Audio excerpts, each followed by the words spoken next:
Magandang saving program kapag may tatlong benefits na pwedeng magamit or ma-maximize ang isang tao. Complete financial package. Kumbaga, yan ang Kaiser Ultimate Health Builder. Kamusta mga kaibigan at welcome sa ating channel na kung saan palaguin natin ang pisong pinaghirapan. Ngayon, ang Kaiser Ultimate Health Builder, isa po itong long-term healthcare account, HMO or Health Maintenance Organization, ang Kaiser International Health Group. 7 taon na pag-iipunan ang Kaiser Long-Term Healthcare Account na ito. Habang nag-ipon ka, of course, meron kang hospitalization benefit or healthcare benefits. Nakadepende ang iyong coverage ng healthcare benefits sa saving plan na iyong kinuha. For example lamang, nag-K100 ka, recommended or basic na K100, ito po ang monthly 5,882 or kung mag-annualize ka, makakatipid ka ng 2 months, 5,882 times 10.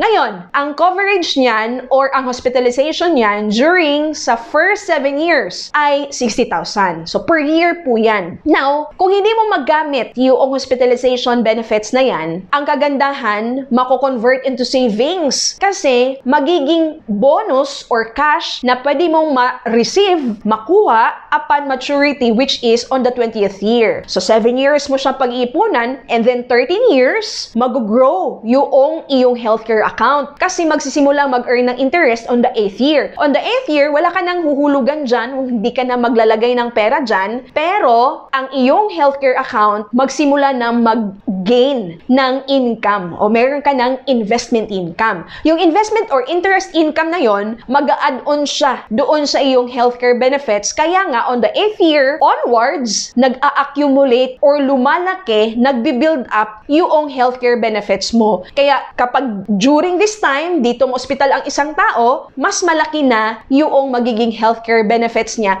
Actually, makikita mo yan sa iyong schedule of benefits na nakalagay sa iyong Kaiser Online Portal System or OPMS sa iyong Kaiser account. Now, aside sa pagkaroon mo ng healthcare benefits or hospitalization benefits, kasi importante talaga na mapaghandaan natin na what if magkasakit, meron kang magagamit on top doon sa PhilHealth mo, di ba? Or kung halimbawa naman, meron kang healthcare benefits sa company mo, kung hindi talaga sapat yun, dahil alam naman talaga natin, sobrang mahal magpagamot sa panahon natin ngayon, that's why, importante meron ka talagang ipon para sa iyong sariling healthcare fund. Now, aside sa pagkaroon mo ng healthcare benefits with Kaiser Ultimate Health Builder, meron ka ding tinatawag na protection or insurance benefit. Yes, term life from first year to 20th year. So, depende po yung insurance coverage mo, again, doon sa plan na iyong kinuha. So, katulad po nitong K100, meron kang basic term life na 450,000 pesos at kung ang cause of death ay accident, magiging 900,000 pesos. Ibig sabihin na doble times 2. Now, on top of that additional benefit of insurance, meron kang savings or investment. Yes, ito yung kagandahan with Kaiser Ultimate Health Builder dahil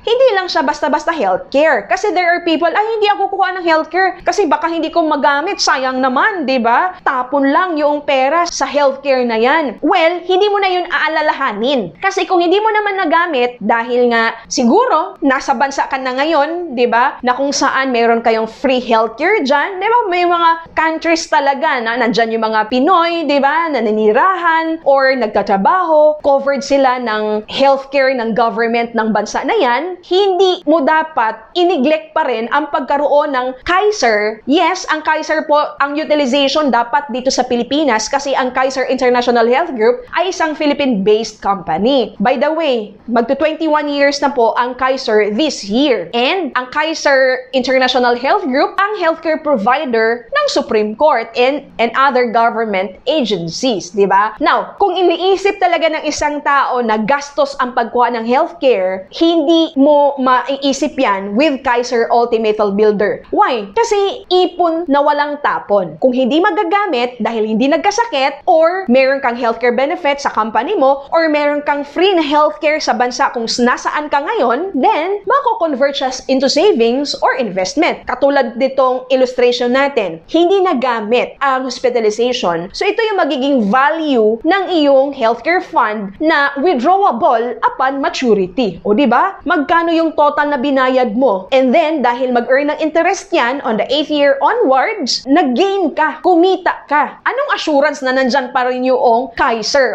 in the long run? Well, based sa aking personal experience, 13 years na po ako, ito yung kauna-unahang account na meron ako with Kaiser o certificate of full payment. Ilang taon na lang, magmamature na. Now, take note po natin yung pera na ating inilagay or inipon or binayad sa Kaiser International Health Group. Syempre, meron pong certain amount na napunta sa tinatawag na trust fund at meron din namang portion na naka-invest diversified portfolio. So, ibig sabihin, talagang meron pong nagmamanage sa fund na yan. That's why nga kung ang Supreme Court kinuha nila na healthcare provider ang Kaiser International Health Group, alam nila yung track record, alam nila na maganda talaga yung services, and of course, yung stability ng Kaiser International Health Group. That's why, kung nais mo lang din naman na magkaroon ka ng peace of mind pagdating sa iyong healthcare needs, dahil hindi mo alam kung kailan mo yan gagamitin, nasa abroad ka ngayon, nag-enjoy ka sa free healthcare sa bansa kung nasaan ka,